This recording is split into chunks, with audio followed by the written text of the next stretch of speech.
சாம்பார் தூளை போட்டு சாம்பார் எப்படி வைக்குவோம் நாங்கள் அப்படின்னு சொல்கிறேன். நான் வைக்கிறது இப்படி தான் வைப்பேன். பருப்பு போட்டு விட்ருவேன்.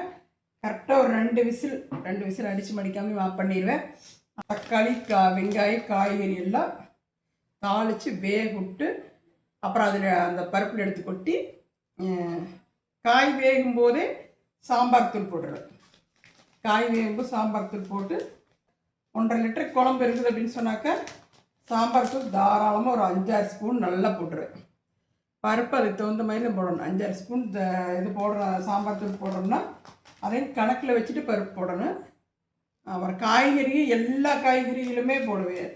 கோஸு, முள்ளங்கி, கத்திரிக்காய், உருளைக்கிழங்கு, அப்புறம் ஒரு முருங்கைக்காய் இருந்து போட்டால் அது சூப்பரு. அப்படி முருங்கைக்காய் இல்லை அப்படின்னு சொன்னாக்க கொஞ்சோண்டு முருங்கைக்கீரையாவது அதோட போட்டுருவேன். சூப்பராக இருக்குது. இந்த கோஸு, முள்ளங்கி, முருங்கைக்காய் இது சாம்பார் கட்டாயம் எதோடு சேர்த்துட்டோம்னா கல்யாண வீட்டு சாம்பார் மாதிரி இருக்கும்.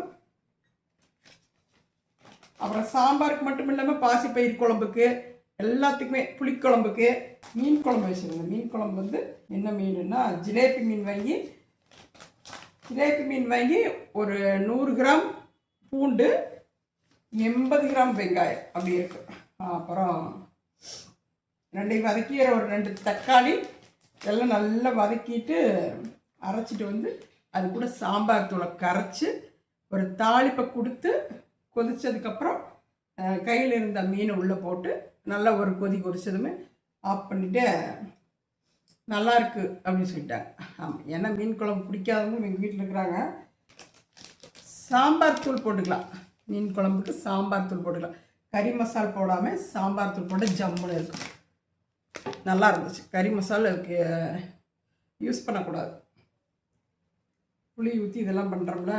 வெங்காயம் மட்டும் வதக்கினா போது, வேறு எதுவுமே அதுக்கு போட வேண்டியது. வெங்காயம் தக்காளி மட்டும் வதக்கினா போது. தேங்காய் நான் போடலை. அப்புறம் பூண்டு அதிகமாக போட்டிருந்தேன். அது மாதிரி மீன் குழம்புக்கும் நல்லா இருந்துச்சு. பாசிப்பயிருக்கும் அப்படி தான். பாசிப்பயிர் வேக போடும்போதே குக்கரில் வச்சுட்டோன்னு வச்சுக்கோங்களேன். வெங்காயம் தக்காளியெல்லாம் தாளிச்சுட்டு குக்கரில் வச்சுட்டோம் அப்படின்னு சொன்னாக்கா கரெக்டாக 4-5 விசில் விட்டுருவேன். நான் எடுத்து அப்படியே சும்மா இப்படி கலக்கினாலே போதும், கடையவே வேண்டாம். அது மாதிரி விட்டுருவேன். அதுக்கு வெங்காயம் தக்காளி வதங்கும் போதே இந்த சாம்பார் தூள் 4-5 ஸ்பூன் போட்டுருவேன். 1 டம்ளர் பாசிப்பயிர் குழம்பு, அதாவது 1 லிட்டரு அந்த அளவுக்கு இருக்குது குழம்பு. அதுக்கு அப்புறம் அது காரம் அவ்வளோதான். நம்ம போடுற சாம்பார் தூள் தான் காரம். மிளகாய் தனியாக போட மாட்டேன். அவ்வளோதான், முடிஞ்சிச்சு. பாசிப்பயிரும் சூப்பராக இருக்குது. பாசிப்பருப்பு போட்டு கூட்டு வச்சிங்க அப்படின்னு சொன்னாக்கா பாசிப்பருப்பு கத்திரிக்காய் இதெல்லாம் போட்டு கூட்டு வைப்பாங்கல்ல.